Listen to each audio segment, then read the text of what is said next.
Have you ever heard someone attribute an injury to wear and tear? It's really in our lexicon, our vocabulary, isn't it? People say it all the time. Wear and tear. Oh, my mom, for example, she says, "Oh, I've got bad knees because I did hockey when I was a young girl," and she didn't even do it competitively. She just did it with friends, but she blames that for her bad knees.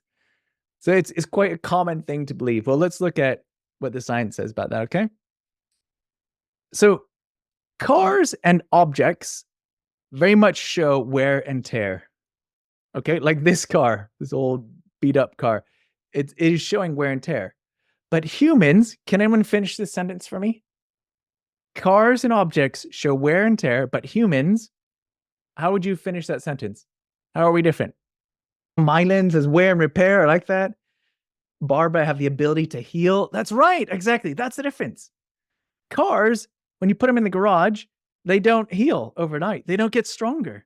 They don't grow bigger muscles, bigger engine. No, they just wear down over time. So the term wear and tear very much applies to cars and shoes and houses, but it doesn't apply to our body because another word you could use is adapt. And that's what we're going to look at now. We adapt.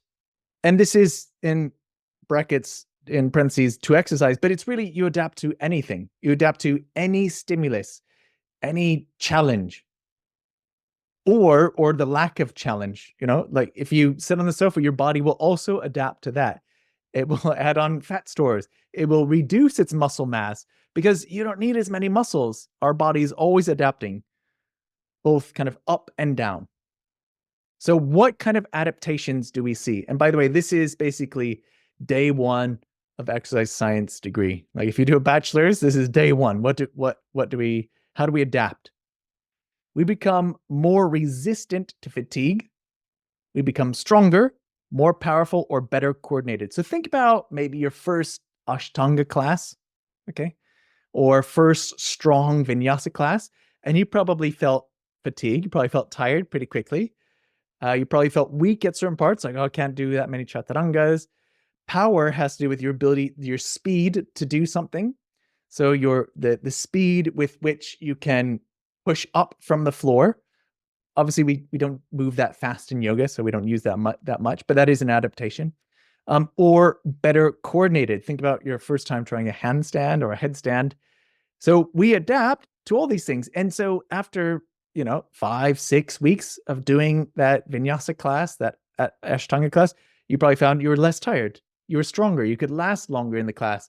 You could more quickly jump to the top of the mat, and you could do it with more grace. You could become better coordinated.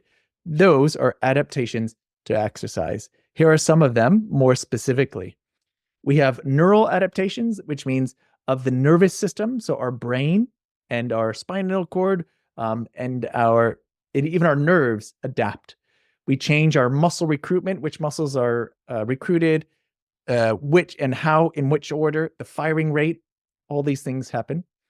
We have muscular adaptations. This is the one we're most familiar with. If you start doing bicep curls, your muscle will get bigger, right? We increase the size of the muscles. It's called hypertrophy. And the ability to generate force, and we change how we store oxygen. We have connective tissue adaptations. Yin yoga and fascia and all that stuff, which I just interviewed Bernie Clark about. This is what they're talking about. So ligaments, tendons, and fascia need to be stressed to grow stronger. And how do you stress a ligament, tendon, and fascia? You stretch it. You pull on it. You tense it. We have bony adaptations, which Andrew's going to get into shortly. And basically our bones adapt to the demands placed on them. We have cardiovascular adaptations. And I think this is a beautiful one. When you start exercise, especially if you're going from being sedentary to doing moderate or even vigorous intensity activity, your heart will increase in size. Isn't that a nice thing to think? And that's so that we can get more blood pumping through the body. Our heart gets stronger also. Our capillary exchange increases. So these are just some of the many adaptations that we see. And if you are saying the body wears and tears, then you're ignoring these adaptations.